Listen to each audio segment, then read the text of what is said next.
Kita pujikan pujian ini. Roh Kudus hadir di sini, pribadi yang menawan dan suci.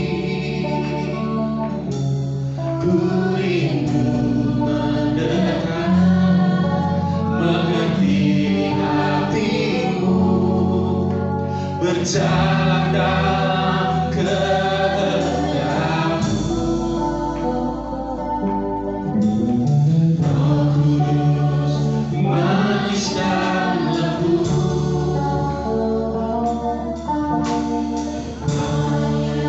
sejati dan suci. Ku rindu mengerti hatimu, berjalan dalam kuasa-Mu, bekerjalah ya Roh Kudus, bertatalah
hati saya.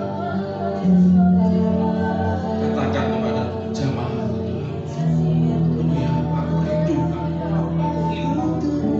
aku buka hati pada Engkau. Ada Roh Kudus, Kau penghiburku, penolongku, Kau kekuatanku.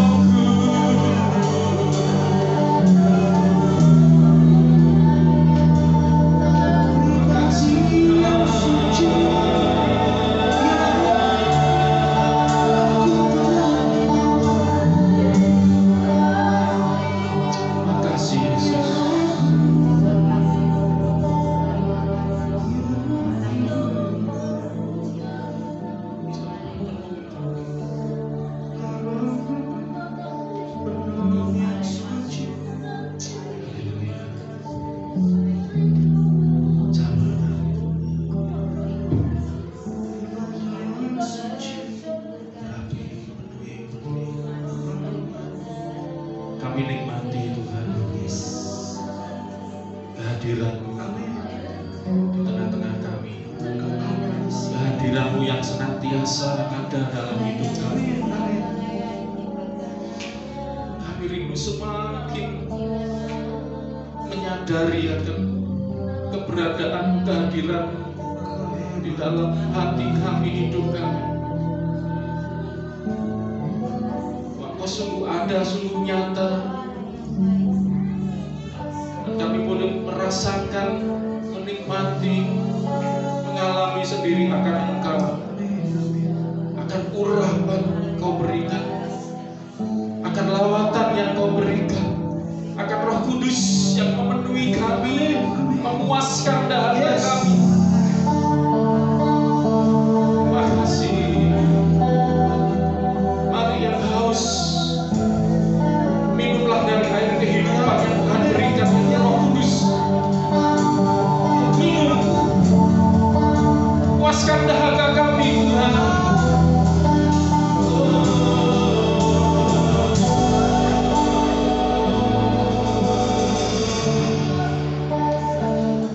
Bekerjalah, ya Roh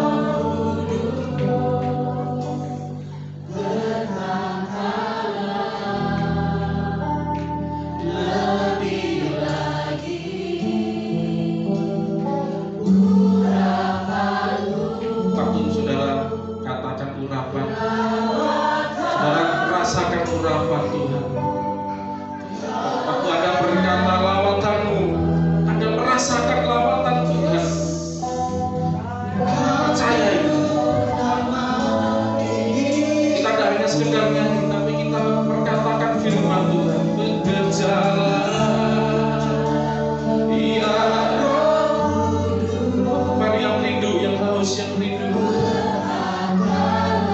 Tuhan ada di tengah-tengah kita,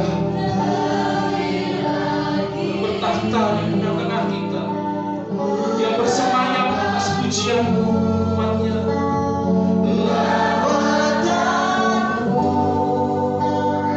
Kaulah yang kuat.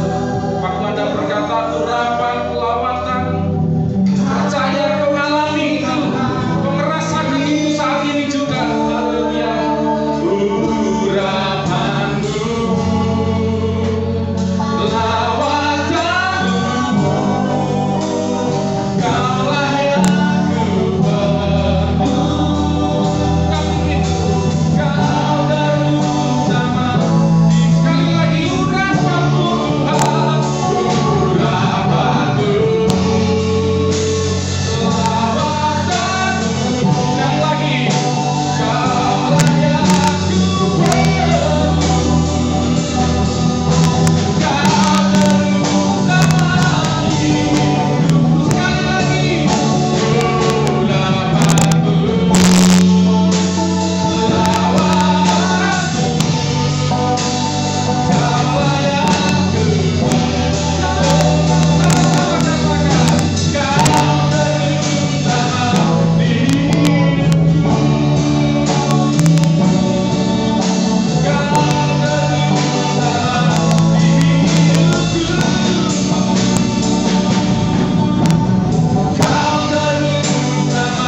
hidup kami ya Tuhan. Yang paling diperlukan dalam hidup. Lebih dari segalanya ya Tuhan. Kami tidak bisa hidup tanpa Engkau ya Tuhan. Tanpa Engkau kami tidak mampu. Di luar Engkau kami tidak bisa berbuat apa-apa. Engkaulah kehidupan kami, nafas hidup kami, kekuatan kami. Terima kasih, syukur buat pagi hari ini. Berkati ibadah kami hari ini. Di dalam nama Tuhan Yesus Kristus. Kami rindu Engkau lawat berapi kami. Yang kuasa firman. Dalam nama Yesus. Yang siap dilawat Tuhan, katakan sama-sama. Amin. Silakan duduk saudara. Kalau minggu lalu saya sempat menyampaikan suatu ungkapan ya, ada istilah kita ini sudah diselamatkan, kita ini sedang diselamatkan, kita ini akan diselamatkan. Nah itu nanti saya akan perdalam itu ya saudara ya. Jadi kita sebagai anak-anak Tuhan ini punya pengharapan yang luar biasa di dalam Tuhan. Saya rindu kita enggak hanya memandang pengharapan itu secara lahiriah gitu loh saudara, secara jasmani, secara materi, tapi pengharapan kita itu penuh dengan kemuliaan Tuhan saudara. Amin. Penuh dengan kemuliaan, bukan kemuliaan dunia, tapi kemuliaan sorgawi saudara. Amin. Jadi kita cara pandang kita, pengertian kita harus lebih tinggi gitu ya, daripada hal-hal yang lahiriah di dunia. Coba kita akan lihat sama-sama apa yang kita akan belajar hari ini, tapi saya akan lebih fokuskan ya, istilah sudah, sedang, akan gitu. Belajar apa sih gitu ya saudara ya.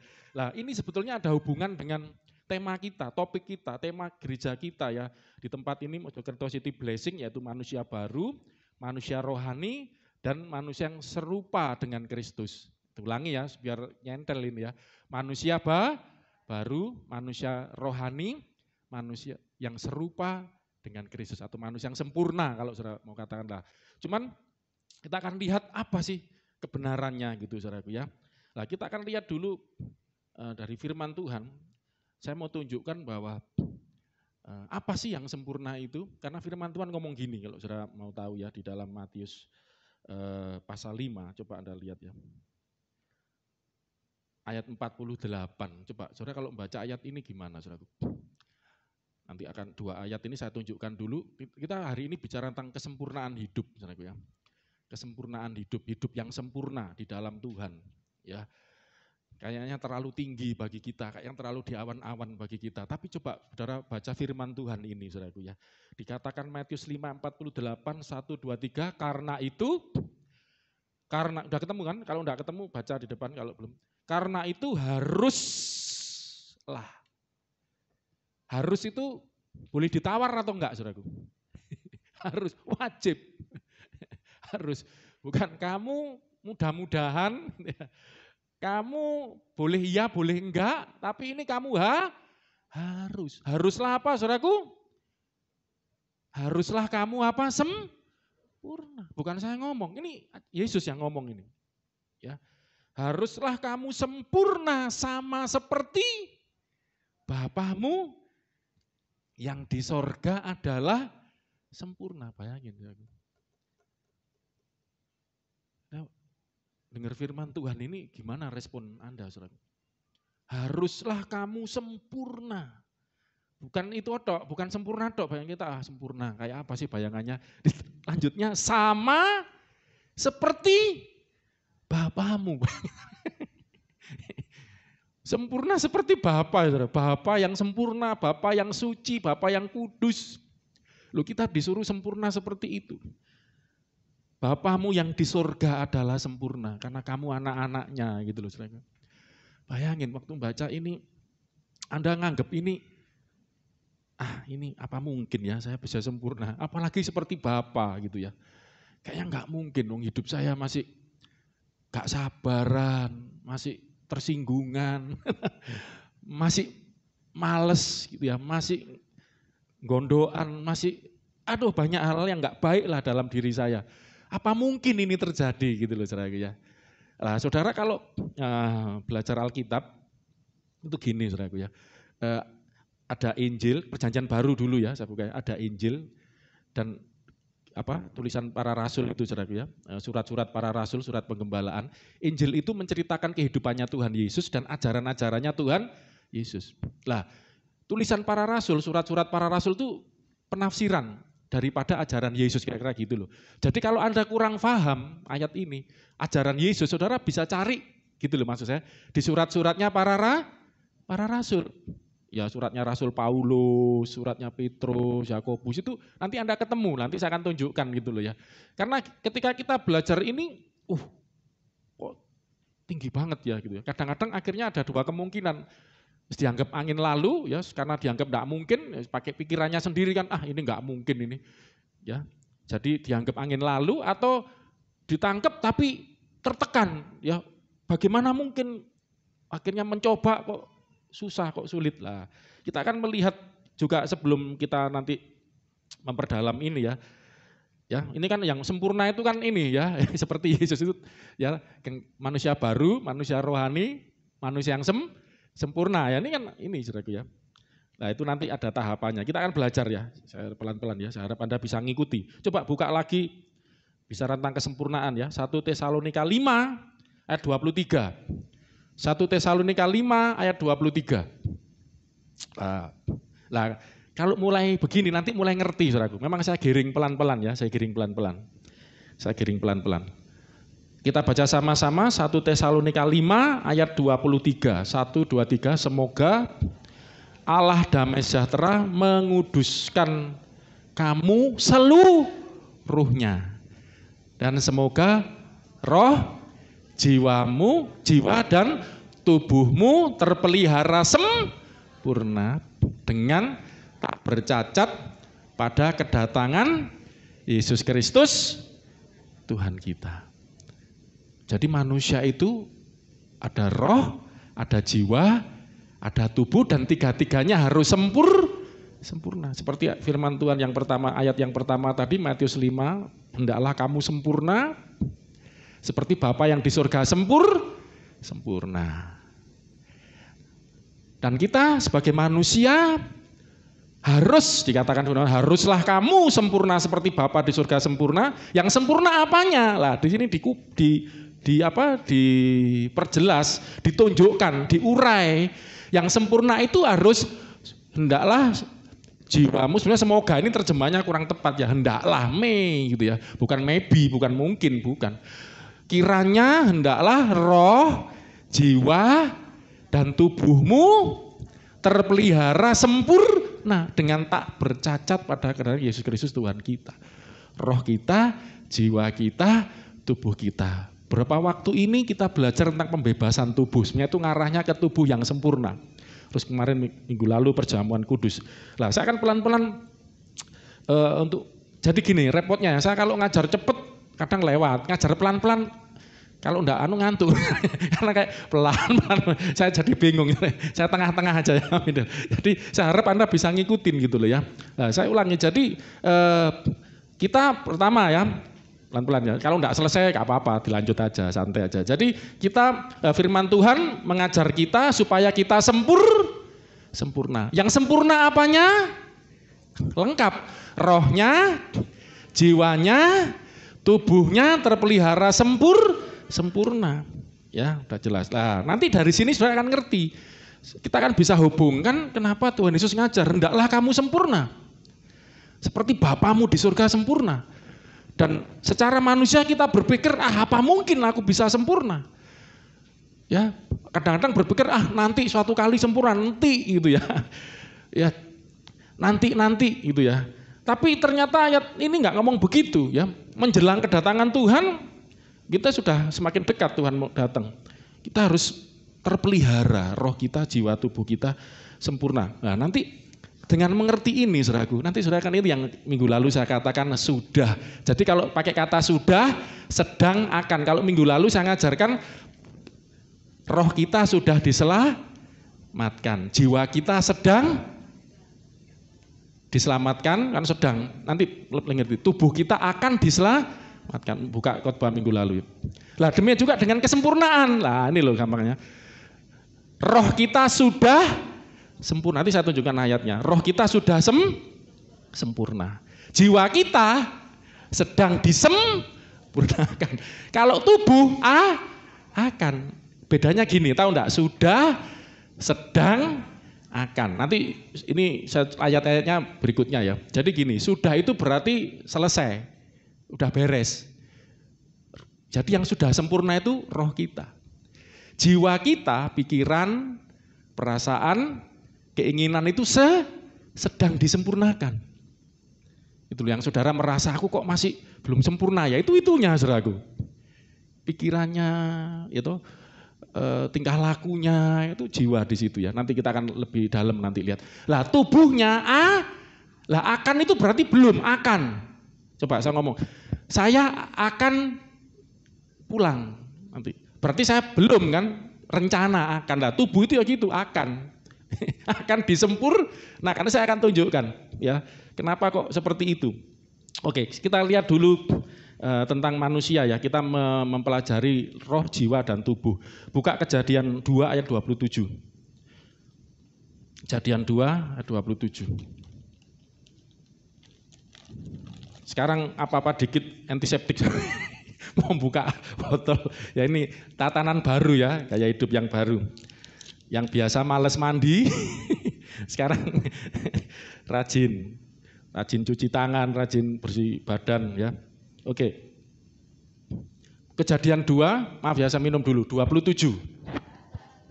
Sorry kok 27? 7. Oh pinter ya jemaat, enggak ada, iya lihat Alkitab.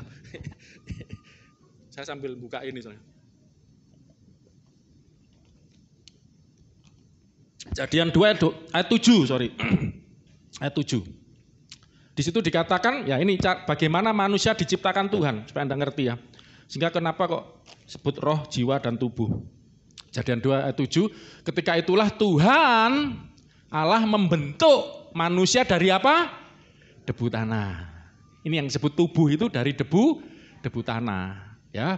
Terus dan menghembuskan nafas hidup, nefes, ya, ruah ke dalam hidungnya berarti ketika debu tanah dibentuk, bentuk manusia sudah ada hidung, tapi belum ada nafasnya gitu loh. Dan Tuhan menghembuskan nafas hidup, nefes, ruah, Elohim, jadi nafasnya Allah, hidupnya Allah, itu yang disebut roh. Katakan apa?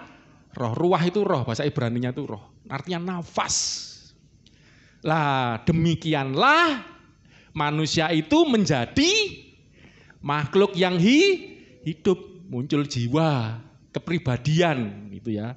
Nggak usah jeru-jeru lah saudara, ya, pokoknya Anda relax aja dengerin gitu ya. Nanti kalau kurang jelas buka lagi YouTube-nya, rekamannya. Jadi tubuh itu dibentuk dari debu tanah. Walaupun ada hidungnya tapi belum ada nafasnya. Terus Tuhan tiup, hembus, kasih nafas. Kasih roh. Langsung roh Allah atau roh yang diberikan oleh Allah menjadi rohnya manusia itu, ya menjadi kehidupannya manusia itu, manusia muncul yang namanya kepribadian makhluk hidup, jadi makhluk yang hidup, muncul jiwanya, kepribadiannya. Mulai ngerti, oh aku ini Adam, oh aku ini juga, kepribadiannya muncul, pikirannya, akal budinya, segala macam ya, perasaannya, keinginannya muncul. Inilah ya, supaya Anda lebih jelas tentang roh, jiwa, dan tubuh. Jadi Anda mengerti diri Anda ini bukan cuma yang kelihatan ini tok. Cuman yang kelihatan ini aja, ini tubuh. Di dalam tubuh ini ada roh. Roh itu berasal dari Allah, dihembuskan oleh Allah pada kita sehingga kita menjadi makhluk yang hidup. Muncullah jiwanya, muncullah Yulionya. Beda-beda kan, untungnya muncul, ya kan, Dinanya muncul ini. Kalau sebut satu-satu gak mari-mari muncul. Nah, coba, saya enggak tahu kenapa kali ini kok pelan-pelan banget ya. Pengkhotbah 12 ayat 7, coba lihat bandingkan ini. Ini kita masih belajar sebelum masuk kepada kesempurnaan. Kita belajar tentang ini kalau di teologian namanya antropologi, ilmu tentang Logos, antropologi. Logos itu ilmu pengajaran tentang antropos, tentang manusia, ya. Di dalam teologi itu ada penjelasan tentang manusia, tentang jadi Anda biar menyadari diri Anda. Ini biasanya ayat ini disampaikan, diucapkan di dalam pemakaman, saudara. Jangan keliru pernikahan nyampaikan ini. Kalau pernikahan bukan ini ayatnya ya. Wah, ini siapa Denis sama Sri rajin konseling ini. Kamu enggak tak kasih ayat ini kan? Konseling pernikahan kasih ayat ini ya Mas. Nah ini biasanya ayat ini disampaikan di ini loh, penguburan itu ya. Jadi ayat terkenal ini, ayo baca sama-sama. 1, 2, 3. Dan debu kembali menjadi tanah seperti semula. Tadi manusia kan diciptakan dari debu tanah. Ketika mati meninggal kembali kepada tanah. Ya toh, debu kembali menjadi tanah seperti semula. Makanya kalau mati kan dikubur, kembali ke tanah. Orang Kristen tidak dibakar. Orang Kristen kalau mati dikubur karena memenuhi ini sebagai firman Tuhan bahwa debu kembali ke tanah seperti semula. Karena tubuh kita ini memang diciptakan, dibentuk dari debu tanah. Jadi waktu mati debu kembali ke tanah seperti semula. Tetapi yang ini selanjutnya. Dan nafas tadi loh yang dihembuskan, roh kembali kepada Allah yang mengaruniakannya. Allah yang menghembuskan tadi balik. Nah pertanyaannya, jiwanya kemana? Gitu ya. Senang masukin belajar, ojo belajar itu kok jeru kok ya. Nah jiwanya mempertanggungjawabkan. Ya, Yulionya mempertanggungjawabkan. Untung minta dipanggil Bu Untung apa Bu Suparmi? Suparmi, iya. Udah lama Bu Suparmi aja, kembali ke identitasnya. Bu Satiman ini siapa namanya? Budaya, minta budaya gitu aja ya. Karena masing-masing bertanggung jawab. Kalau ada suaminya memang dipanggil nama suaminya kan, bahwa ini sudah enggak single lagi loh ya. Ini sudah single soalnya. Bu Satiman ini single loh saudaraku ya. Bu Untung. Jadi akhirnya Budaya ya. Bu Suparmi ya. Suparminya maaf ya ini nama ya. Suparminya bertanggung jawab. Daiyahnya tanggung jawab nanti. Tubuhnya satu kali kembali ke tanah, rohnya kembali kepada yang mengaruniakan ya. Orangnya ini tanggung jawab saudaraku. Selama kamu di dunia ngapain lu gitu. Makanya Yesus pernah ngomong, orang kaya yang bodoh waktu kan dia berkata kasih perumpamaan. Ya aku akan kaya, ya menikmati kaya yang aku tak ngumpulkan uangku di lumbung tambah banyak sampai nikmati gini. Terus Yesus ngomong, itu kan perumpamaan. Orang kaya yang bodoh. Kalau hari ini juga diambil nyawamu, diambil jiwamu daripadamu. Apa artinya kekayaan itu gitu loh ya, kan semua ditinggal. Ku tinggal semua, ku tak membawa apapun juga. Gitu. Saat ku apa? Datang. Sebenarnya istilah datang itu ada yang protes ya, itu kalau teologi datang itu untuk Yesus datang ke dunia. Kalau kita ini lahir, nggak datang. Saat ku lahir ke dunia, itu kan Ayub yang ngomong ya. Aku lahir telanjang ya. Pulang juga telanjang, ku tinggal semua apa? Pada akhirnya saat ku kembali nih ya Yesus, tapi enggak apa-apa. Akhirnya kan kembali juga. Inilah yang ku punya. Lah jiwanya ini, hati sebagai. Lah ketika Anda di dunia, jiwa Anda, pribadi Anda, Yulio Anda, Suparmi Anda menjadi hamba Tuhan, melayani Tuhan. Wah, itu yang inilah yang ku punya, hati sebagai hamba. Yang apa? Yang mau taat dan setia gitu ya saudara ya. Saya tidak bicara akhir zaman, saya tidak khotbah hidup setelah kematian. Tapi ini aja pembukaan aja, prolog untuk Anda mengerti tentang roh, jiwa dan tubuh. Sedikit paham kan? Sedikit ini Mas Ian ya. Kalau saya teruskan enggak selesai. Karena saya mau bicara tentang kesempurnaan. Ya, dari sini ya sudah ini jelas dulu ya. Roh, jiwa dan tubuh. Dan harus sempurna. Ini kan, wah mana? Nah, setelah belajar diuraikan, nanti kita akan lihat ternyata sempurnanya itu ada prosesnya. Katakan proses, 1, 2, 3, proses. Ya dari belajar. Coba ini dulu ya, kita akan belajar kenapa saya sudah simpulkan. Jadi ini kesimpulannya sudah di awal ya, bahwa yang sudah sempurna itu roh kita. Karena roh itu dikaruniakan dari Allah, dihembuskan kepada manusia. Tapi gini, singkat cerita ya, ketika manusia jatuh dosa, saudara tahu enggak waktu Tuhan ngomong kepada Adam, kalau kamu makan buah ini maka kamu akan mati. Tapi waktu Adam dan Hawa makan buah itu mati enggak? Matinya umur 1000-an ya, hampir 1000 tahun ya. Apakah ayat itu salah? Atau mungkin ada pengertian yang lain? Ternyata setelah makan buah itu Adam enggak mati. Karena ini menunjukkan sebenarnya yang mati bukan tubuhnya. Tubuhnya masih hidup, tapi yang mati rohnya. Rohnya yang mati. Terpisah dari Allah. Roh yang dari Allah itu, yang dihembuskan Allah itu, karena tidak taat tadi, tubuhnya masih hidup. Kepribadiannya masih ada. Rohnya yang mati.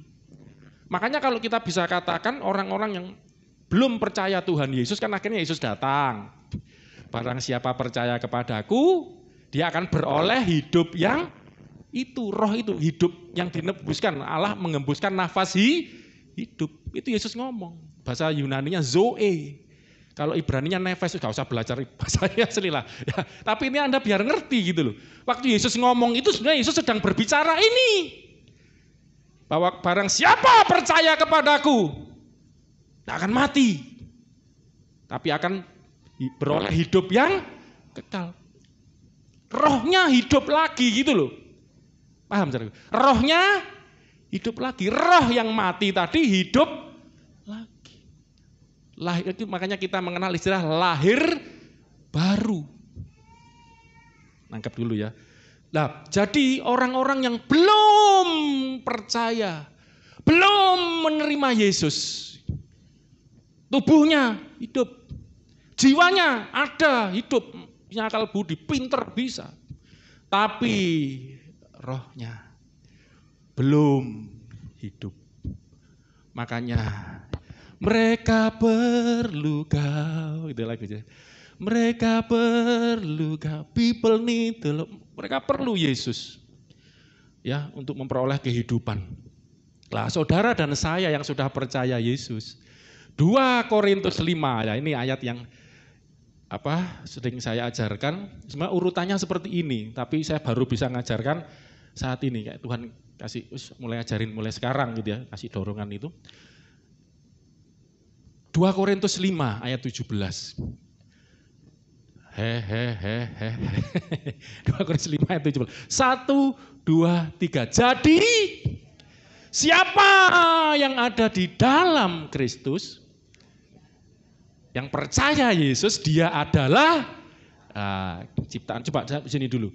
Ciptaan baru. Kita menjadi baru. Yang baru apanya? Ini coba direnungkan.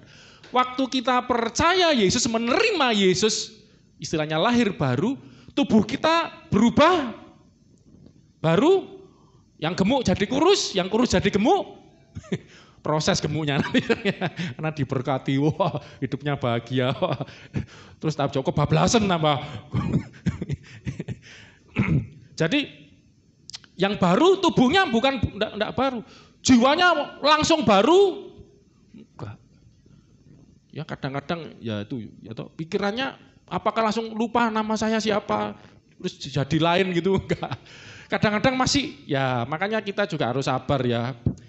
Kalau kita berdoa buat suami kita, istri kita, anak-anak kita, orang tua kita, doa Tuhan jamah, terus kita langsung jadi berubah gitu, enggak, proses. Nah nanti saya akan tunjukkan, itu proses kan, berubahlah itu. Tuhan akan merubah hari demi hari, itu ada ayatnya nantilah. Tapi Anda harus ngerti ini dulu, bahwa yang menjadi baru, yang dilahirkan baru, ya adalah roh kita. Nah, saya akan tunjukkan ketika dilahirkan baru, udah berapa kali ayatnya itu ya. Ini aja, Saya ulangi lagi nanti saya tambah. Yohanes 1 ayat 12 ya. Ini di dalam Kristus itu maksudnya seperti ini. Yohanes 1 ayat 12. Tetapi semua orang yang menerima Yesus, maksudnya ayat di atasnya itu bicara tentang Yesus, yang percaya Yesus diberinya kuasa supaya menjadi anak-anak Allah, yaitu mereka yang percaya dalam namanya. 13 ini penting. Yaitu siapa? Orang-orang, jadi kita yang percaya Yesus, menerima Yesus, dijadikan anak-anak Allah. Bagaimana kita bisa menjadi anak Allah? Yaitu orang-orang yang diperanakkan. Menjadi anak Allah bukan dari darah atau dari daging. Bukan pula secara jasmani oleh keinginan seorang laki-laki. Melainkan dari mana? Allah. Jadi dengan kata lain kalau disederhanakan, kita ini menjadi ciptaan baru, kita yang percaya Yesus lahir baru, itu dilahirkan dari Allah. Itu loh, melainkan dari Allah. Jadi Allah yang melahirkan kita. Bagaimana caranya Allah melahirkan kita? Lah jawabannya Yulio tadi, baru benar tadi dia ngomong roh. Lah ini kita lihat Yohanes 3 ayat 5 sampai 7. Yohanes 3 ayat 5 sampai 7. 1, 2, 3. Aku berkata kepadamu, sesungguhnya jika seorang tidak dilahirkan dari air dan roh, ia tidak dapat masuk dalam kerajaan Allah. Maksudnya apa? Jadi ini bukan kelahiran secara jasmania. Ini bukan kelahiran secara physically, tapi ini kelahiran rohani. Ayat 6, apa yang dilahirkan dari daging adalah daging. Jadi dagingmu ini yang lahirkan daging. Tadi kan manusia diciptakan dari debu tanah. Manusia pertama menjadi tubuh, menjadi daging. Sehingga menurunkan nenek moyang kita dan orang tua kita melahirkan kita. Jadi daging kita ini kita dapat dari orang tua kita masing-masing. Tapi dan yang dilahirkan dari roh adalah roh. Roh kita lahir kembali, kita dapat dari Allah, karena Allah adalah roh. Nangkep saudaraku ya? Jadi daging ini yang lahirkan orang tua kita. Ya, dan dari Adam sampai nenek moyang kita sampai kita. Dan roh ini dilahirkan kembali dari apa saudaraku? Roh. Allah melahirkan roh kita. Jadi ini seperti kayak ciptaan ulang saudaraku. Coba renungkan ya. Ciptaan ulang. Ketika manusia pertama kali diciptakan dari debu tanah, belum jadi makhluk hidup. Baru dihembuskan nafas Allah, nafas hidupnya Allah menjadi makhluk hidup. Demikian juga kita. Memang kita tidak diciptakan dari debu tanah seperti Adam, tapi kita tercipta. Kita terlahir dari orang tua kita yang adalah daging. Apa yang dilahirkan dari daging adalah daging. Tapi daging ini bawa kutuk. Ya, daging ini akan kembali kepada tanah, gitu loh. Ya kan? Lah, tetapi puji Tuhan Yesus datang memberikan kita kehidupan. Roh kita yang tadi mati ya karena manusia berbuat dosa, jatuh dalam dosa, dilahirkan kembali. Ya, seperti roh Allah ketika menghembuskan kepada Adam sehingga Adam jadi hidup, demikian juga Roh Kudus dihembuskan kepada kita sehingga kita memiliki kehidupan. Jadi roh kita ini, jadi dengan kata lain roh kita ini jadi hidup gitu loh saudara. Jadi Anda semua ini, tapi Anda kan kadang gini jujur, roh itu yang mana toh Pak gitu ya, coba ya. Kalau tubuh kan ngerti saudaraku ya, ini mata, hidung, ya, mata, pundak, lutut, kaki, pundak, ini kan kelihatan ya tubuh ini saudaraku ya. Jiwa, Anda ngerti jiwa itu, pikiran, akal budimu, perasaan, keinginanmu, pengen kawin aku. Konseling ya toh kalau enggak mungkin enggak pengen kawin, enggak konseling pernikahan. Pengen kerja aku pengen keinginan, aku kepengin ini, kepengin itu. Itu jiwanya. Lah rohnya itu yang mana? Ayo saudaraku, ayo. Lah ini kan kita kadang orang Kristen kurang menyadari ini kan. Ya Anda sudah menyadari enggak? Anda sekarang udah ngerti bahwa saya ini bukan cuma tubuh. Bahwa saya ini selain punya tubuh, punya jiwa yang kita sudah tahu, ternyata juga ada roh. Ada roh. Tapi yang mana roh itu? Anda pernah mikir enggak? Anda pernah menggumuli enggak? Pernah mikirkan enggak? Roh saya yang mana ya? Tubuh saya yang ini. Kalau ngaca, waduh mau ke gereja ngaca dulu. Tubuh. Ngerti, jiwa itu ngerti. Pikiran nanti rencana ini nanti itu ngerti. Ini jiwaku lagi bekerja, lagi aktif. Lah rohmu itu yang mana? Ayo, banyak orang Kristen kan enggak menyadari kan? Ya, jujur kan? Lah inilah kadang kesadaran kita akan roh itu kurang. Padahal ini yang paling penting, saudara. Itu benih ilahi. Ya, ayat 7 dulu sebelum saya lanjut.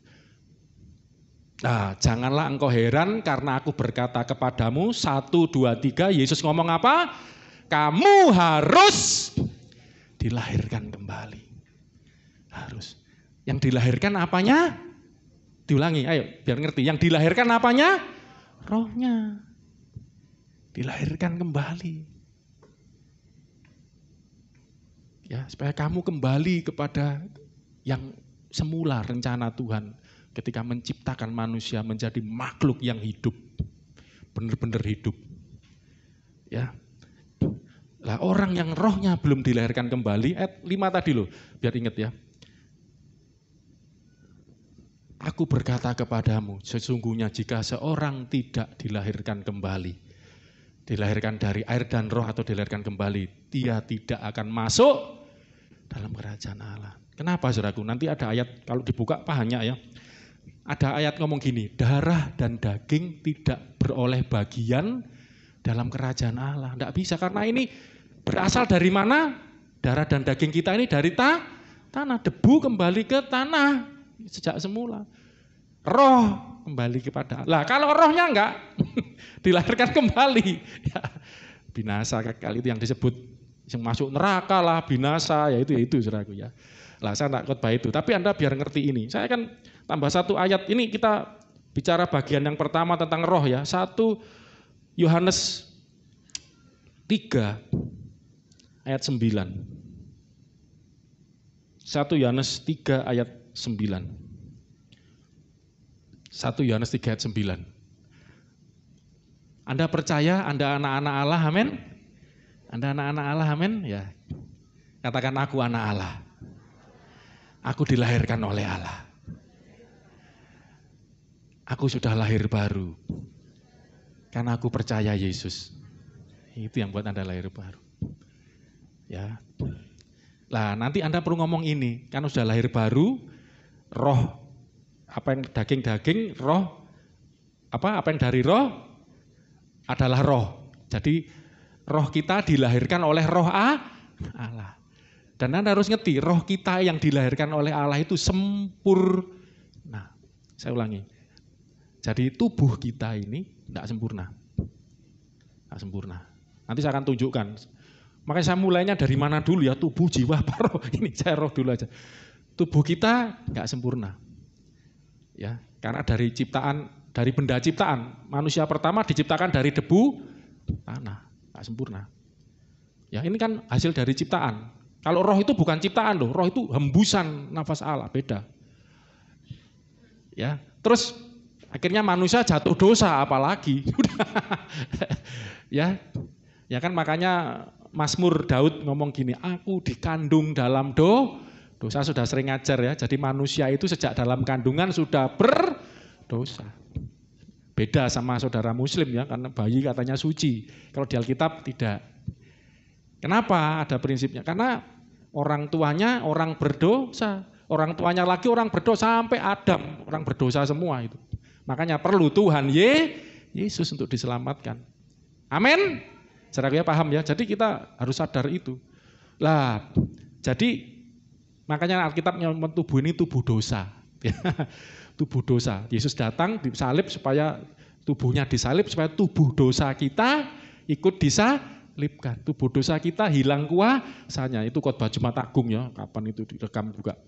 Lah, tubuh kita enggak sempurna.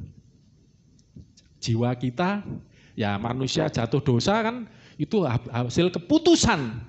Kalau saudara baca kisah jatuhnya manusia itu tubuh jiwanya itu yang dominan, saudaraku. Waktu manusia itu melihat, loh, yang saudara ngelihat itu pakai tubuh apa enggak, saudaraku? Melihat itu loh, pakai tubuh enggak? Pakai. Terutama apa? Yang bagian tubuh, anggota tubuh yang namanya mata. Melihat buah itu kelihatan menarik. Padahal Tuhan ngomong jangan dimakan. Ini buah kematian. Itu roh itu, makanya roh itu sama daging itu bertentangan. Roh itu ngomong ini ojo. Jangan, ini enggak baik, ini salah, ini dosa. Tapi tubuh, oh ini baik. Menarik hati kan waktu itu mata itu melihat. Maaf saudaraku ya. Wah, yo. Maaf ya, makanya ini juga penting ini saya ngeri banyak anak muda nih jatuh dalam dosa yang seperti ini. Sudah tahu namanya istilahnya, kan namanya hubungan suami istri. Berarti yang berhubungan itu suami dan istri. Tapi berapa banyak orang belum suami, belum istri sudah berhubungan. Enak ya Pak, tapi loh. Makanya kan sebetulnya daging ini ngomong itu enak. Tapi roh itu kematian. Coba saya mau tanya, dosa itu jujur kacang hijau ya. Enggak jujur, saya juga pendeta juga manusia. Dosa itu enak apa enggak sih? Jujur, dosa itu enak apa enggak? Enak katanya Pak Arif. Bukan cuma enak, enak Pak. Loh iya, kalau dosa itu memang enak. Enak bagi daging. Loh korupsi itu kan enak, normal. Bayangkan Anda tiba-tiba dapat uang 1 triliun. Bukan uangmu itu, enak enggak? Enak. Boleh kawin lagi. Kayak Kristen 1 seumur hidup sampai maut memisahkan. Amin. Enak gak enak harus enak. Tapi daging ini kan kepengen tak ganti aja istriku ini. Pengen tak ganti aja orang tuaku ini. Orang tua kok diganti. Istriku ganti cuma pengen cari yang menyenangkan gitu loh. Dirinya. Lah makanya dosa itu enak, tapi enak bagi tubuh. Tapi sesungguhnya lah ini saudara mulai biar sedikit-sedikit ngerti. Rohmu itu sebetulnya ngeri. Lihat buah kehidupan yang, buah apa? Pengetahuan baik yang jahat. Roh itu ngeri, ini buah kematian. Kalau kamu makan buah ini, mati kamu kata Tuhan. Mati, kamu akan mati kalau kamu makan buah ini. Roh itu ngerti, ini kematian ini. Tapi mata, wah menarik. Loh itu Kejadian 3 itu. Melihat menarik. Tertarik karena lihat kok bagus ya, lebih bagus dari buah kehidupan ini. Ini kok, dan akhirnya, dan nampaknya memberikan apa itu pengertian, pokoknya tertarik gitu loh. Nah, saudara nanti mulai bisa membedakan. Ya, kalau yang tertarik dengan dosa itu tubuh dan jiwamu itu. Tapi kalau engkau lihat dosa dan engkau takut, makanya takut akan Allah itu. Takut itu rohmu yang takut itu. Ngerti. Makanya kalau kita ngomong, kita pendeta-pendeta berdoa, berikan ya Tuhan pemimpin-pemimpin kami. Itu bahasa halusnya kan, roh yang takut akan Tuhan. Soalnya enggak takut soalnya, korupsi. Itu zaman saya dulu, zaman Orde Baru ya, ada menteri itu korupsi terang-terangan. Dulu enggak berani. Hanya untuk ngopeni itu ya maksudnya. Memiara istri simpanan. Loh itu terkenal zaman saya itu. Saya nyebut enggak enak, sudah meninggal. Itu terang-terangan saudaraku. Makanya pendeta-pendeta kita dulu Orde Baru sungkan kalau berdoa itu, ya Tuhan, berdoa kan kita disuruh berdoa buat pemimpin-pemimpin kita kan. Kita enggak diajar untuk mengutuki, memberkati. Lah doanya pinter pendeta. Berikan roh yang takut akan Tuhan gitu. Mau mempandak pokoknya. Kalau rohnya takut dengan dosa itu enggak mau. Titik-titik. Sedikit-sedikit bisa mulai membedakan ya mana yang tubuh, mana yang roh. Jadi ketika ada sesuatu alarm dalam dirimu, ini enggak baik, ini enggak boleh. Itu roh sedang aktif. Tapi kan sering kita bunuh. Sudah dihidupkan Tuhan, dicekik lama kita ya. Enak, gak apa-apa, minta ampun nanti enggak apa-apa. Allah cuma ngambung ngono tok lho. Allah cuma ngambil 10.000 aja loh. Itu kan Kita cekik kadang roh kita. Kelenger. Gak boleh. Ya kan kadang-kadang gitu kan kita ini. Marah, cuman meso-meso gitu. Lega. Saya pernah loh kok kalau meso-meso lega rasanya. Kamu keluar semua. Kamu lega yang dengarkan sumpah kamu. Nurutin kan lega, bisa ngamuk-ngamuk, tak keluarkan semua, kebun binatang keluar semua, lega hati saya loh. Itu bukan roh itu. Tubuh dan jiwanya itu. Nah, nanti makanya kenapa ini belum dibaca ya? Belum. 1 Yohanes 3:9 ini aku kok ngecumus jelasnya belum dibaca. 1, 2, 3. Setiap orang yang lahir dari Allah, kita sudah lahir dari Allah ya. Harusnya ini hidupnya, tidak berbuat dosa lagi. Ayatnya ngeri-ngeri tadi. Hendaklah kamu sempurna. Karena Bapakmu di surga, bukan karena, sama. Seperti Bapakmu di surga sempurna. Ngeri banget. Sempurna seperti Bapak di surga. Ayat ini ngeri juga. Saudara. Tapi saudara nanti kalau paham nanti, gitu ya. Setiap orang yang lahir dari Allah, kita sudah dilahirkan oleh Allah melalui iman percaya kepada siapa tadi? Tuhan barang siapa menerimanya dilahirkan oleh Allah. Singkat cerita Yohanes 1 ayat 12 dan 13. Kita sudah dilahirkan oleh Allah, ayat firman Tuhan ngomong tidak berbuat dosa lagi. Loh kok sih dosa? Lah nek isik dosa, sudah minggu lalu saya sampaikan ayatnya, itu yang berbuat dosa itu tubuh. Nanti saya bukakan lagi ya. Jadi kalau masih berbuat dosa itu sebetulnya bukan kamu. Ayatnya ngomong gitu. Kalau kamu berbuat dosa bukan kamu lagi. Tapi tubuhmu, anggota-anggota dosa yang ada dalam anggota-anggota tubuhmu. Dosa yang ada di matamu. Makanya Yesus ngomong, kalau matamu ada dosa, cungkillah matamu. Loh, ayat ya, tapi yang enggak ngerti cungkil beneran. Yang suka lihat. Tapi maksudnya bukan itu. Ini loh ada dosa di mata, buang. Kalau tanganmu berbuat dosa, potong tanganmu, lebih baik kamu masuk ke surga dengan utung tangan ya daripada kamu tubuh utuh masuk neraka. Kalau matamu berdosa, cungkil, kakimu berbuat dosa, potong lah. Maaf saudara muslim praktekannya, tolong potong. Saya tuh pernah baca penafsiran Al-Quran ya. Itu kalau mencuri, potong 1 tangan. Saudara. Ketemu mencuri lagi, tangan 1 lagi. Saya pernah nggak punya tangan, mencuri lagi lah. Ini Christian Prince ngomong, masa bisa ya sudah nggak punya tangan. Jadi itu 4 kali nggak salah. Jadi sudah mencuri sekali, tangannya dipotong, berarti tinggal 1 kan, masih bisa mencuri, gak kapok-kapok. Jadi potong lagi, jadi nggak punya tangan. Terus masih mencuri lagi, dipotong apanya saudaraku? Lu ada kakinya 1. Jadi ini sudah tidak ada ya, ini, tinggal 1. Mencuri lagi katanya. Nah Christian Prince kan heran, ya apa caranya mencuri lagi tinggal 1 kakinya. Tapi masih mencuri lagi dipotong, jadi nggak punya apa-apa. Kalau masih mencuri lagi loh ada ya, baru dipenggal bunuh. Ya itu ngomongnya gitu ya, pengertian enggak tahu lah.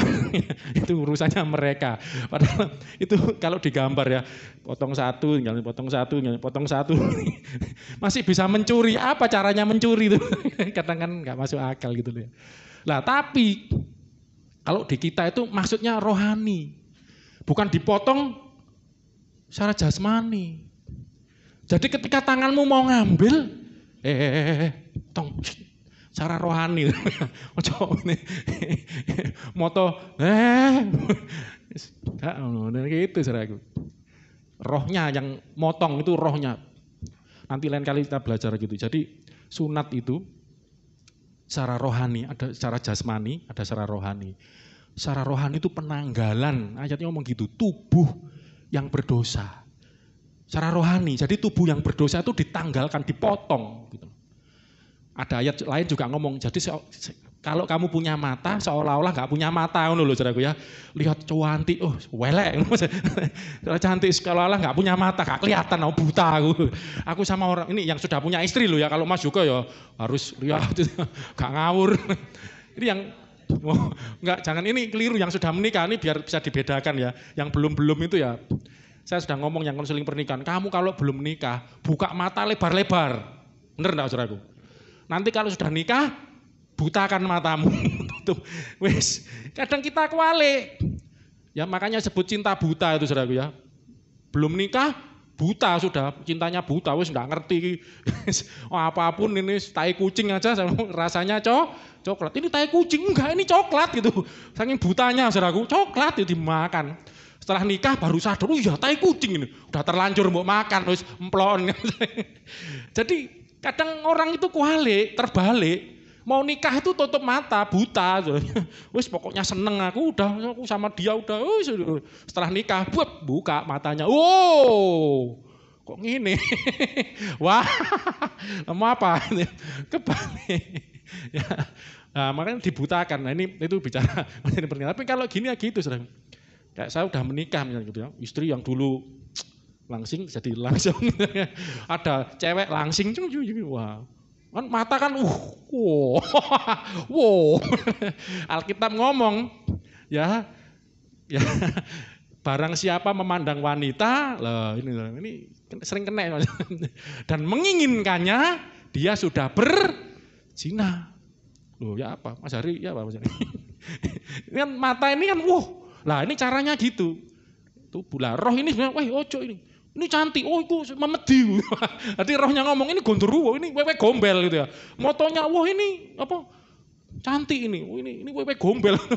Itu kuntilanak gitu. Jadi itu rohmu sebenarnya kalau rohmu kuat ya, ndak lemah wis mengger kamu. Kok wis duwe bojo gak wis mengger kamu. Jadi lah caranya gitu. Waktu lihat dulu saya pendeta juga manusia, Saudara lihat teng gitu ya, teng gitu. Wis kalau matamu ingat firman Tuhan berbuat dosa, cungkil matamu. Ya enggak usah bawa cetok, bukan. Cungkil, buta kan. Tuhan, jelek. Wis enggak. Wah, gitu Saudara. Itu ya enggak itu gitu maksudnya. Jadi tidak berbuat. Jadi roh kita ini ya, kenapa kok kita tidak berbuat dosa lagi? Sebab benih ilahi tetap ada di dalam dia, tetap ada. Roh, benih ilahi itu yang dimaksud, roh tadi yang dilahirkan lagi loh, ngerti saudaraku? Bisa ngikuti ya sampai sini ya? Jadi yang dilahirkan kembali kan roh kita, itu benih ilahi. Nafasnya Allah, nafas hidup yang diberikan. Gitu loh, kamu jadi hidup. Itu roh Allah, dan itu tidak bisa berbuat dosa. Itu ilahi. Tetap ada dalam dia, dan iya ini, rohnya itu benih tadi loh, tidak dapat berbuat dosa karena ia lahir dari Allah. Matanya masih bisa, tangannya masih bisa, kakinya masih bisa kalau perlu dipotong. Tapi yang dimaksud itu, lah ini, rohnya udah enggak bisa. Jadi yang dengan kata lain yang sempurna itu roh kita sudah sempurna. Gitu loh. Lah cuman masalahnya diberi porsi enggak, diberi hak hidup enggak nah ini yang namanya bertumbuh itu saudaraku. Rohmu makin hari cepat ini contoh ada dua cuman gini aja ya Pak, yang Yohanes itu loh. Yohanes Pembaptis itu waktu lahir itu nanti pernah saya bacakan. Jadi rohnya itu waktu dia lahir bukan tubuhnya aja yang tambah kuat, rohnya tambah Samuel. Yohanes Pembaptis dicatat nanti cari kelahirannya mereka Yesus Kristus. Itu dikatakan mereka bertumbuh bukan cuma tubuhnya tok. Tapi rohnya tambah hari tambah kuat gitu saudaraku. Itu anak Tuhan harus gitu. Nah rohnya ini tambah kuat. Bukan cuma tubuhnya aja yang kuat gitu loh. Ya, tubuhnya kuat tapi rohnya lemah. Lah kita hari ini belajar bahwa kita ngerti kebenaran firman Tuhan, bahwa kita sudah dilahirkan kembali, kita sudah menerima benih ilahi, yaitu roh nafas yang dihembuskan kepada kita, menjadikan roh kita hidup. Dan inilah sebetulnya potensi di dalam diri kita. Ya, untuk kita hidup sempurna, untuk kita hidup suci. Amin, saudaraku. Ini potensinya. Potensi itu maksudnya kekuatannya di situ. Makanya kalau dagingmu yang kuat, kamu tidak akan bisa sempurna. Tubuhmu yang kuat, keinginanmu yang kuat, hawa nafsunya yang kuat, tidak akan sempurna. Gitu. Nah, nanti kita akan belajar terus ya. Tapi kayak hari ini nggak nutut ya. Nanti bagaimana bisa hidup yang sempurna. Bagian yang pertama, roh kita sudah sempurna. Katakan, rohku sudah sempurna. 1, 2, 3. Ayo bareng-bareng. 1, 2, 3. Rohku sudah sempurna. Rohku sudah diselamatkan. 1, 2, 3. Rohku tidak bisa berbuat dosa. 1, 2, 3. Ayatnya ini. Ya, bukan saya ngawur. Ini ayatnya. Ia tidak dapat berbuat dosa. Siapa itu? Rohku. Nah, tubuh ini alamat ini saudara ya. Kita buka Roma pasal, enggak saya catat ini. Tapi ada nih, Roma pasal 7, coba. Roma pasal 7. Nah, ini yang saudara perlu ngerti. Roma pasal 7. Ayat yang agak panjang dikit ya, supaya Anda ngerti kenapa kok Tuhan ngajar saya harus sempurna. Saya mau ke sini nanti rekamannya, saya harus sempurna. Tidak berbuat dosa lagi, tapi kok kayaknya nggak mungkin lah. Setelah diajarkan gini mulai paham, oh ternyata ada prosesnya. Oh dimulai dari roh dulu, dilahirkan lagi. Rohku sempurna, rohku dilahirkan baru. Rohku tidak berbuat dosa lagi lah. Tinggal dari titik ini kita berangkat.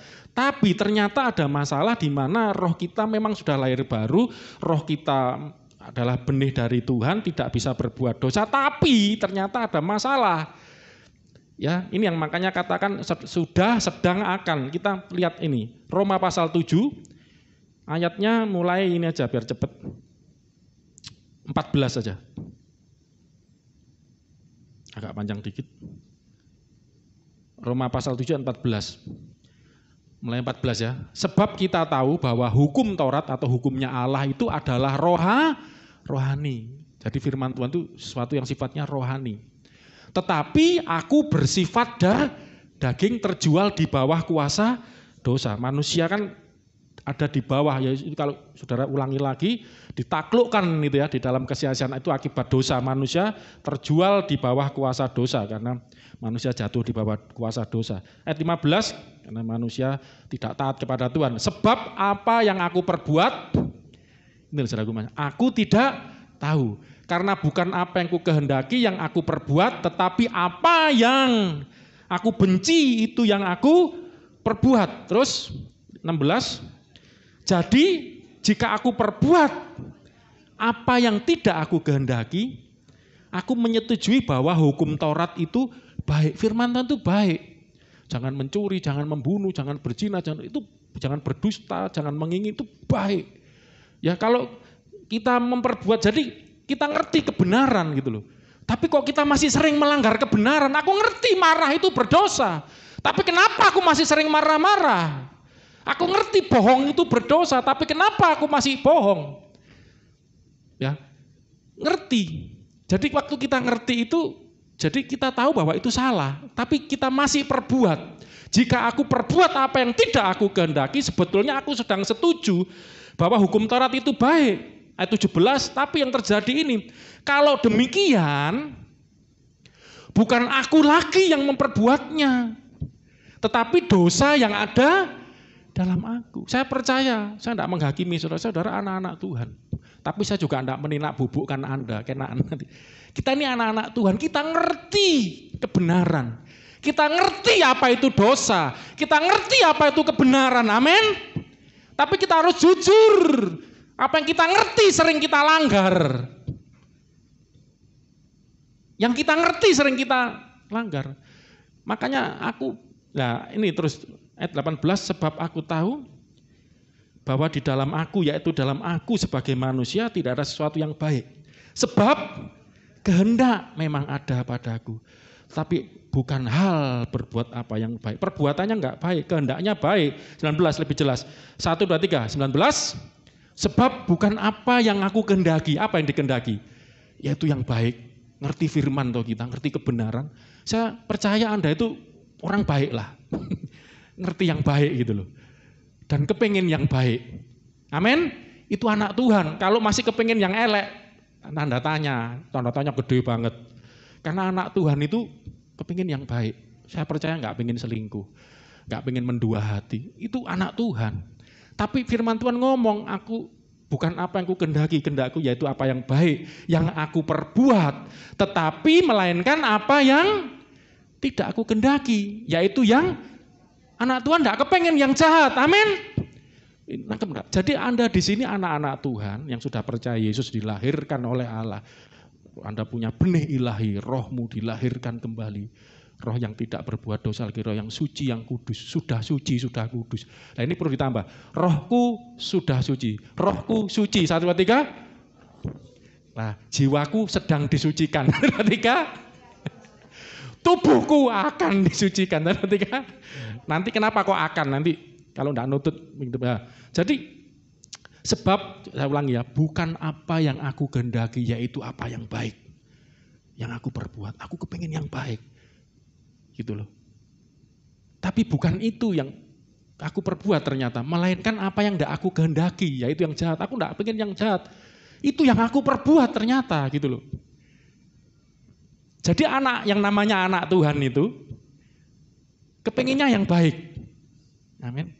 Tidak kepingin yang jahat. Amin. Tetapi masih terjadi kepinginnya yang baik, yang diperbuat yang jahat. Kefas maunya nurut. Nah itu kan kepingin yang baik, nurut orang tua. Tapi yang keluar misalnya ya, kepingin bantah, ngelawan. Itu kan sebenarnya kepingin nurut, ini orang tuaku, aku hormat. Anak Tuhan ngerti toh, hormatilah ayah dan ibumu gitu ya. Supaya lanjut umurmu dan berbahagia, ngerti. Tapi kok yang keluar kebalikannya gitu. Aku kepingin sayang sama istri, nanti jangan jadikan alasan loh ya. Tapi kok ngetak. Aku kepingin sayang. Ini yang kepinginnya, yang penting kepinginnya dulu lah ya. Ini sudah niat baik itu. Aku kepingin sayang. Tapi yang ku perbuat kok malah jahat sama dia misalnya gitu. Orang tua ya gitu sama anak-anak. Aku kepingin sayang sama anakku. Tapi kok yang keluar kok kasar sama anakku misalnya. Itu anak Tuhan tuh, itu masih anak Tuhan lah saudara. Tapi nek kepengenmu jahat, aku kepengen ngerampok. Aku pengen gebuki orang. Ini ku anak Tuhan apa anak gundala? Anak godam. Anaknya siapa? Anak Tuhan tidak seperti itu. Makanya Yesus ngomong sama orang Farisi ahli Taurat, iblis adalah bapakmu. Karena mereka pengen bunuh Yesus. Yesus itu berbuat jahat apa? Enggak. Malah apa yang perbuatan jahat apa yang buat kamu pengen bunuh aku? Yesus nyembuhkan orang sakit, ngusir setan. Yesus ngasih makan 5.000 orang. Ya di sini orang paling sosial aja paling berapa? Yesus itu 5.000 itu lipatannya kan laki aja kan, belum perempuannya. Bisa 10.000, 12.000, belum anak-anaknya. Dikasih makan gratis sama Tuhan Yesus. Apakah gara-gara perbuatan baik ini kamu bunuh aku gitu? Ahli Taurat orang Farisi. Kamu iblis bapakmu ya, karena iblis itu adalah pembunuh sejak semula. Makanya kalau kita anak Tuhan, kita selalu ingin mengasihi saudaraku. Amin. Ingin yang baik. Nah, cuman saya perlu ngajarkan ini supaya kita ngerti. Ternyata yang baik memang ada padaku, aku pengen. Tapi yang keluar kok yang elek. Kenapa? Ayat 20. Tapi jangan jadi alasan loh ya, Tuhan saksinya. Saudara bisa bohongi saya. Tuhan ngerti hati Anda. Jadi jika aku, ini Rasul Paulus ngomong, aku berbuat apa yang tidak aku kehendaki. Lain loh kalau Anda menghendaki, Anda memang kepingin. Itu lain ceritanya. Kalau Anda anak Tuhan, aku nggak pengen sebetulnya. Aku nggak pengen dia. Nggak kepingin. Jadi jika aku berbuat apa yang tidak aku kehendaki, maka bukan aku lagi. Aku nggak pengen nyontek. Gitu ya. Tapi kok ya nyontek yang sekolah ini. Aku nggak pengen bolos. Tapi kok ya bolos ya. Ini benar misalnya ya. Jadi jika aku berbuat apa yang tidak aku kehendaki, maka baca sama-sama 1, 2, 3, bukan lagi aku yang memperbuatnya, tapi siapa yang membuatnya? Ini loh. Dosa yang di mana? Diam di dalam aku. Kenapa, Bu? Loh iya. Memang yang melakukan aku, tapi yang melakukan bukan roh kita. Yang lakukan itulah ini. Nah ini perlu diperjelas 21, dosa di dalam aku itu di mana? Ini cepet ya. Ini hukumnya dulu 21. Demikianlah aku dapati hukum ini. Jika aku menghendaki berbuat apa yang baik, yang jahat itu ada padaku. 22 hukumnya ini ya. Sebab di dalam batinku aku suka akan hukum Allah. Batin kita, roh kita, batin itu roh.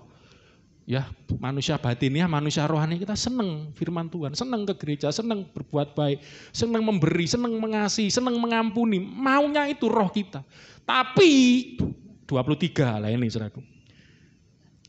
Tetapi tadi Bu Sri kan ngomong podo ae ya. Memang serupa tapi tak sama.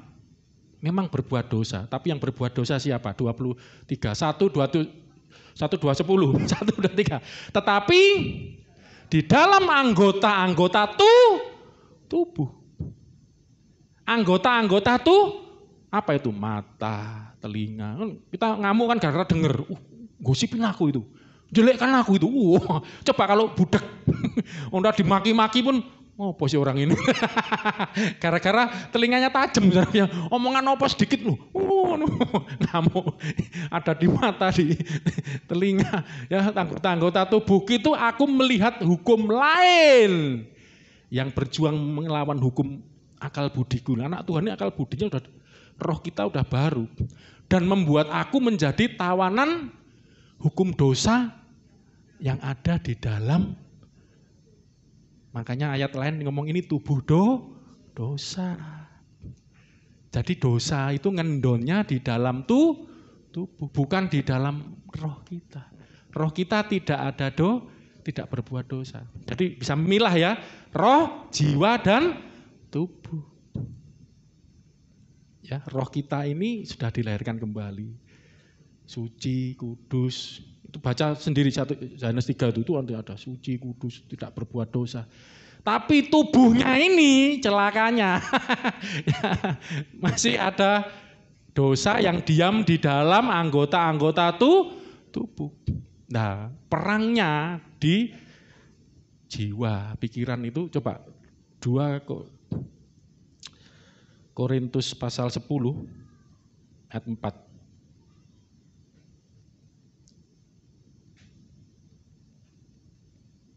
Mana tadi 2 Korintus? Ini.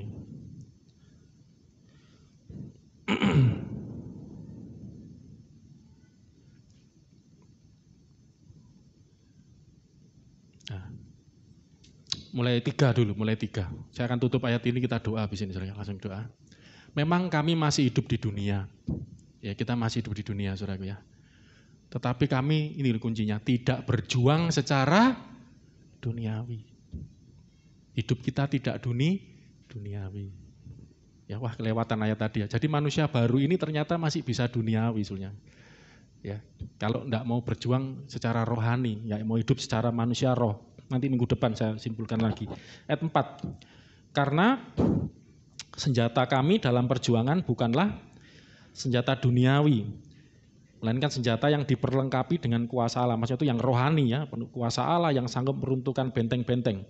5, baca sama-sama 1, 2, 3 ini saudaraku.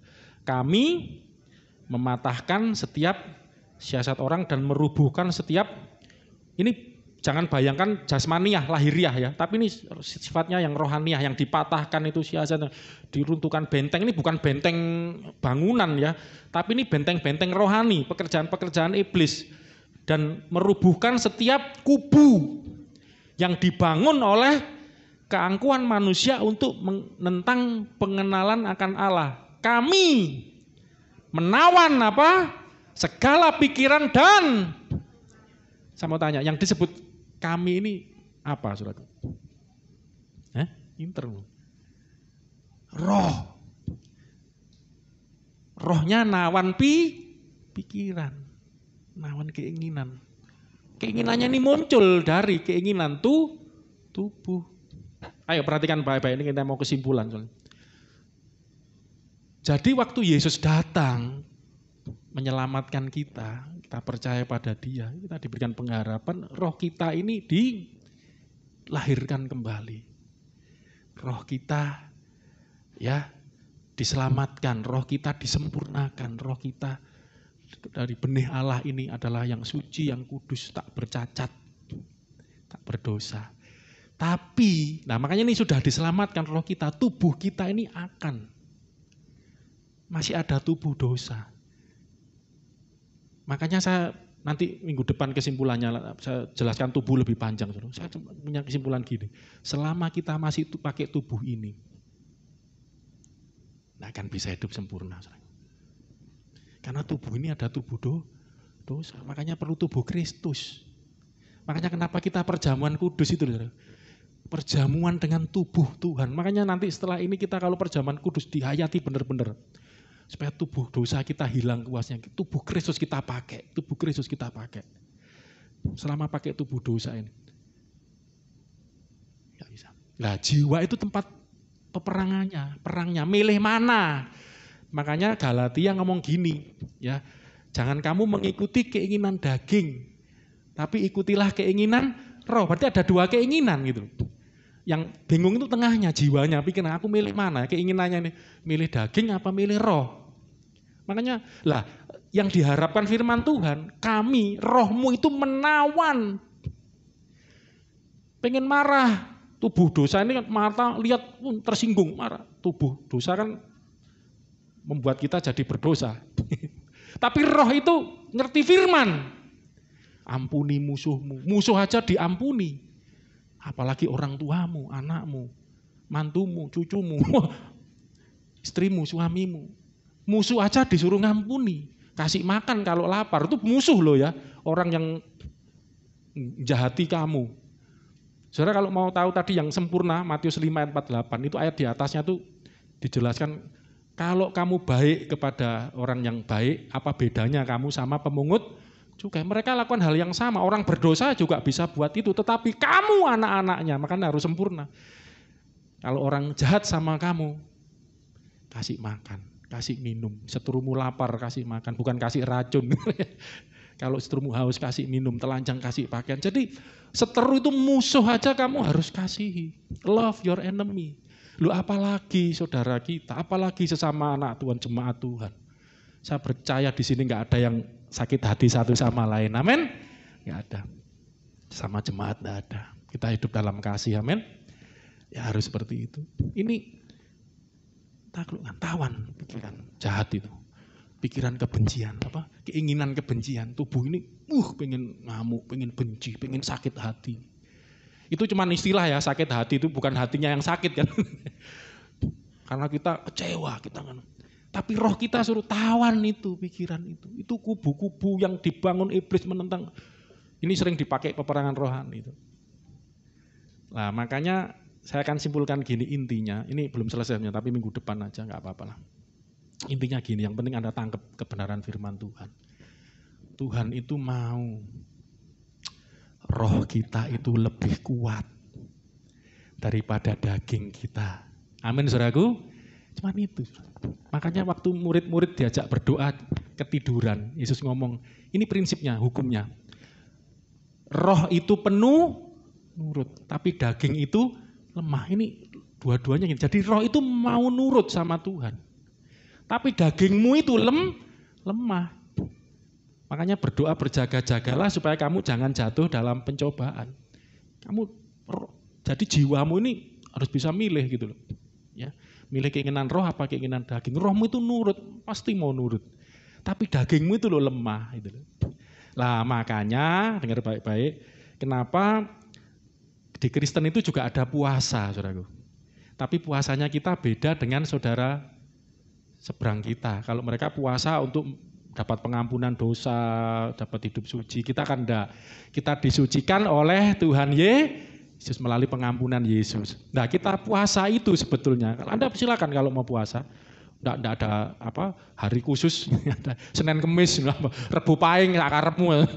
Minggu Pon, ada terserah.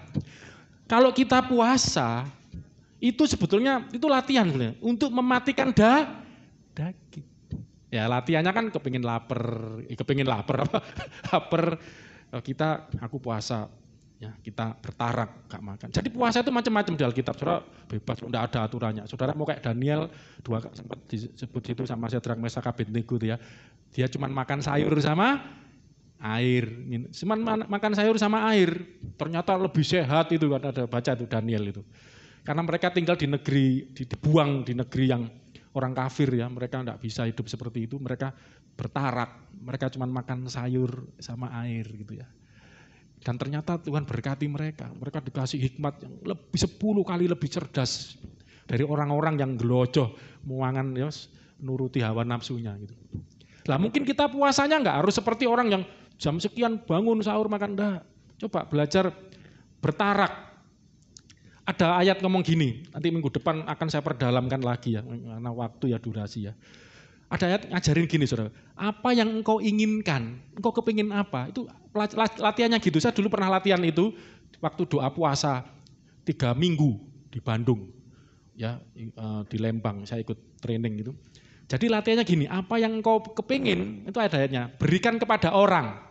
Ini contoh latihan ya, ini banyak ayatnya. Tapi salah satu aja, saudara praktek ini aja udah luar biasa. Apa yang kau inginkan, berikan kepada orang lain. Itu latihannya gini, itu orangnya sekitar 50 ya. Makanannya cuma 25 saudaraku. Itu ternyata kita kayak di drama kan, nggak ngerti kita. Waduh ternyata kita salah informasi, tersedia cuma makanan 25 porsi. Gimana ini gitu. Dan itu cuma sedikit kan, kita doa puasa, nggak boleh. Makannya juga sedikit dan nggak enak gitu ya. Gimana? Tapi udah lapar, udah puasa. Terus kasih ayat itu, saudaraku. Siapa yang mau praktek? Ya praktek sih praktek, perut lapar. Itu, bayangin saudara. Makannya besok lagi soalnya. Waduh, seharian enggak makan ini kuat gak? Tapi saya belajar tuh ya. Saya ngalah. Ada yang tolong ya saya kena emas. Ya buat kamu aja. Pokoknya latihan. Kan kepengin makan kita, butuh makan. Tapi suruh ngasih. Akhirnya beberapa orang tuh berani. Saya juga, udah gemuk, nanti lah kurus sendiri. Ngasih kan. Ternyata luar biasa. Saudara. Saat kita ngasih, semua makan ya, kita ngiler ya, lihat ini. Itu makan. Ternyata itu drama aja. Ternyata dibawain lagi, saudara. Wah, puji Tuhan ya. Tapi dilatih sebetulnya. Kita kan enggak ngerti, coba kalau ngerti ya, saudara. Ternyata dapat malah 2 porsi. Tadi coba Anda belajar. Dan itu ternyata bisa membekas, saya coba praktekkan dalam hidup saya sehari-hari. Apa yang kamu inginkan, beri, itu nanti minggu depan saya akan tunjukkan ayat-ayat itu, contoh kita melatih, mematikan daging kita nih loh. Ya enggak harus bentuk puasa yang seperti apa artinya Anda puasa, bangun pagi sahur sampai cuman ngempet lapar, maaf ya saya kan depot ya waktu puasa. Justru waktu buka ramenya minta ampun, ngamuk-ngamuk lagi, ini kok belum saya, semua antri, masa orang 2 enggak bisa. Saking laparnya gitu. Jadi hanya cuman ya, saya kepingin anak-anak Tuhan puasanya enggak seperti itu. Ya, puasa kita mematikan daging kita. Amin, saudaraku. Matikan daging supaya rohmu ada kehidupan, ada kekuatan. Mari kita berdoa bersama-sama. Puji Tuhan.